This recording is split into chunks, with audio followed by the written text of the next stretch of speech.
Tua Tagovailoa and Justin Herbert forever linked. Going back to that 2020 NFL draft, they were picked back-to-back. The two go head-to-head again on Sunday. Here's Herbert talking about the challenge that the Dolphins' defense poses.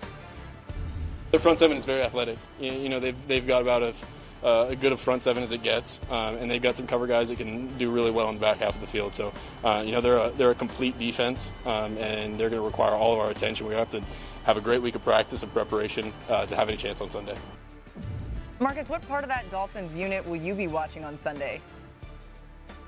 I'll have my eyes squarely on Bradley Chubb. Look, the first 8 games before he got traded with Denver was 5.5 sacks. He was 3rd overall in the NFL in pass rush win rate. And then when he got to the Dolphins in the last 8 games, only 2.5 sacks. He's back with Vic Fangio. He understands the scheme of this defense. His feet is under him. He's had an entire offseason. I'm looking for Bradley Chubb to impact the game against the Los Angeles Chargers and Justin Herbert. Next up, Chicago, where the Bears get their first shot at the Packers without Aaron Rodgers under center. Justin Fields was asked about that this week. Of course, it's a big rivalry, but, you know, it's game one. It's the most important game of the season, so not really looking back towards history. I'm looking to, you know, now. So, like I said before, we got a different team this year. Last year, that was last year, so it's a different year.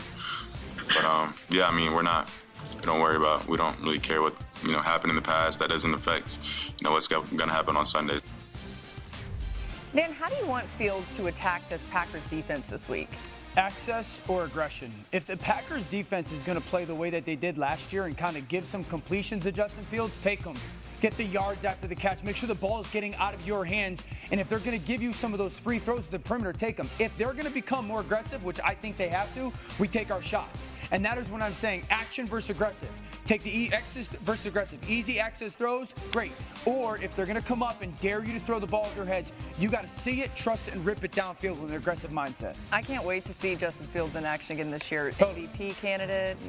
I think he plays at an MVP level. I don't think their team is good enough for him to be a legitimate candidate. This was trying to get you there. All right, next up, Denver, where ESPN senior and I didn't fight. Seth Wickersham released a detailed profile of new Broncos head coach Sean Payton, which you can find on ESPN.com. According to Wickersham, Payton told Russell Wilson that to salvage his career, he needed to focus less on, quote, Russell Incorporated, going on to say, quote, will you stop kissing all those babies? You're not running for public office. You better believe Russ knows what everybody says about him.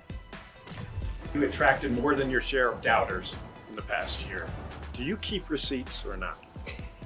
Yeah, I think you got them in your back pocket sometimes. Yeah. I think that, listen, I'm used to some of those who believe and some of those who doubt. And I think that when you're playing high stakes and playing, and you dream to be the best that you can possibly be every day. There's always going to be people that question whether you can do it or not. And I think I've proven that, throughout my career, what I can do. And I got to do it again. RC, I know you have something to say about this.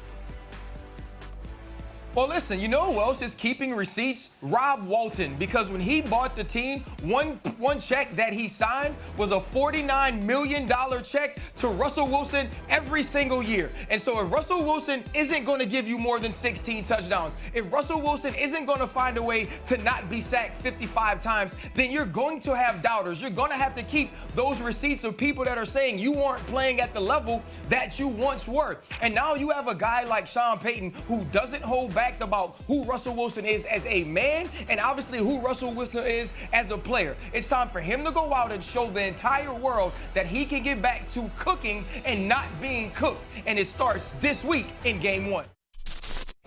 Thank you for watching ESPN on YouTube. For live streaming sports and premium content, subscribe to ESPN+.